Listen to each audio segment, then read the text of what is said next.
Hey, what's up guys, it's Robo, and today I'm going to be showing you guys how to optimize OBS so it can work better in games and you just have an altogether better experience with OBS. Now, I use OBS occasionally, I don't use it all the time. Usually I use GeForce Experience because I barely lose any frames while I'm in game.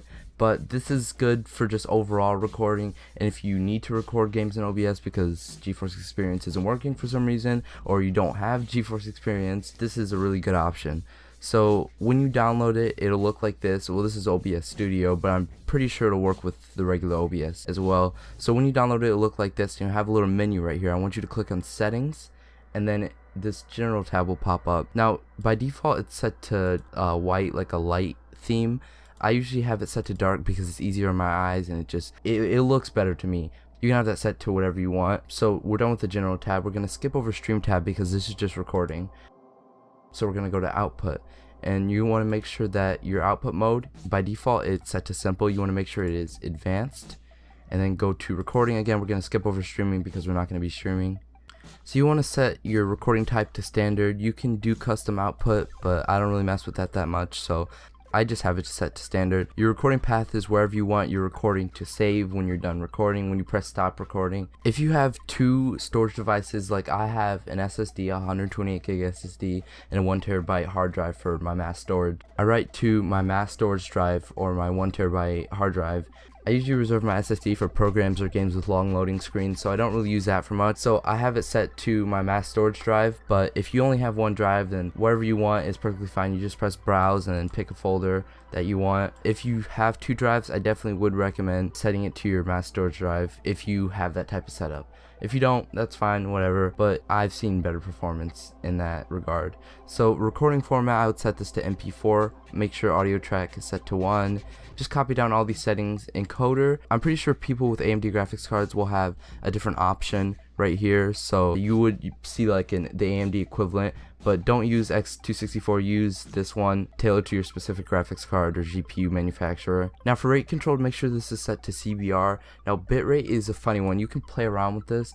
I'll put my specs on screen right now, but I use 27,000 bitrate. I used to have 15,000 when I had a 750 Ti. It just completely depends on your hardware and what type of CPU, just what type of hardware you have. If you have a lower quality system, then I would go towards the 15,000 end of the spectrum. But if you have like a 1080, like dual 1080 Ti's and like just a beast mode system, I would just go as high as you want. I mean, past a certain bit rate, it doesn't really matter because the quality is just so high that you can't really perceive any noticeable difference after a certain amount. I'd say after like 40,000. I have a mid-tier system. I have it set to 27,000. Again, you just play around with this however you want, see how it works in games. If you're still getting a nice smooth frame rate and everything, make sure all of these settings are copied down. Default high, auto, unchecked 2-pass encoding, GPU 0, B-frames 2, and then click apply.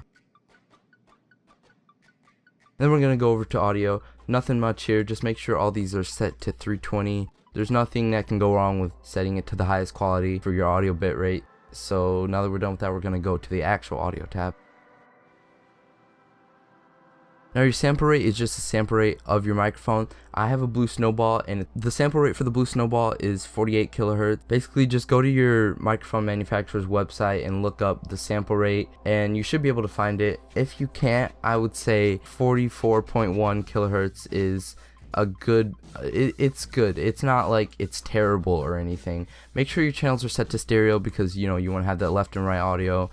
Your desktop audio devices is basically if you want to have game audio, it's basically what your viewer would hear. So your desktop audio device would basically be this, whatever is set to right here, whatever you're hearing the sound out of, you want that to set. So that is my Corsair RGB Pro Void headset. And if you have a second device, like some speakers, in this case these are my Logitech speakers, you want to set it to that. And obviously your mic, you want to set that to your mic, which for me in my case is the Blue Snowball. I don't really mess with this that much. I think this is majorly for streaming, so you can just leave this alone. Now for video, just set this to your monitor resolution. Basically, I'm pretty sure it defaults. If it doesn't, then just set it to your monitor resolution. If you don't know what your monitor resolution is, you can look up what is my resolution, and I'm pretty sure you can find it.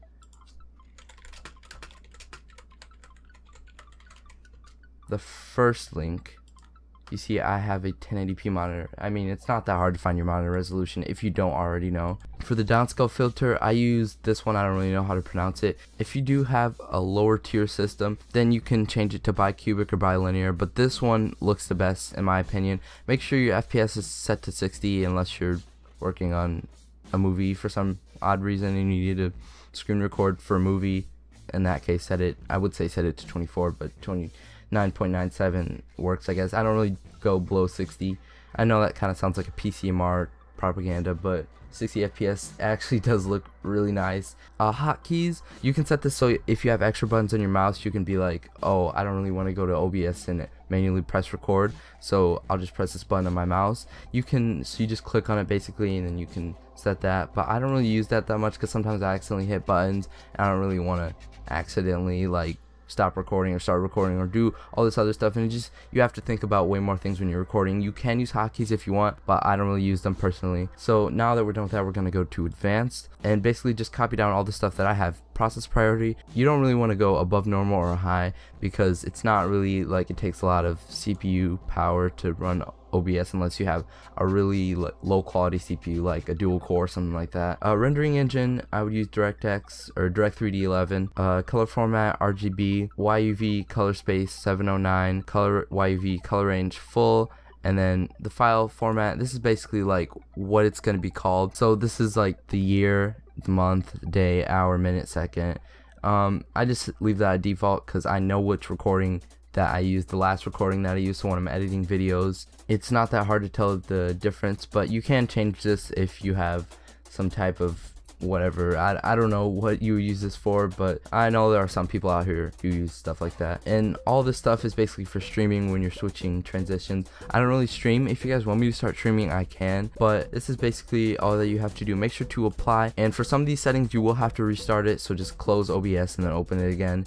If it doesn't work, then actually go to Control-Alt-Delete and then in the process and then open it up back again, and it should work perfectly fine. So yeah, I hope you guys enjoyed this tutorial. I hope it helps some of you guys out. Make sure to leave a like and enjoy if you like more tutorials like this, and I'll see you guys later. Peace.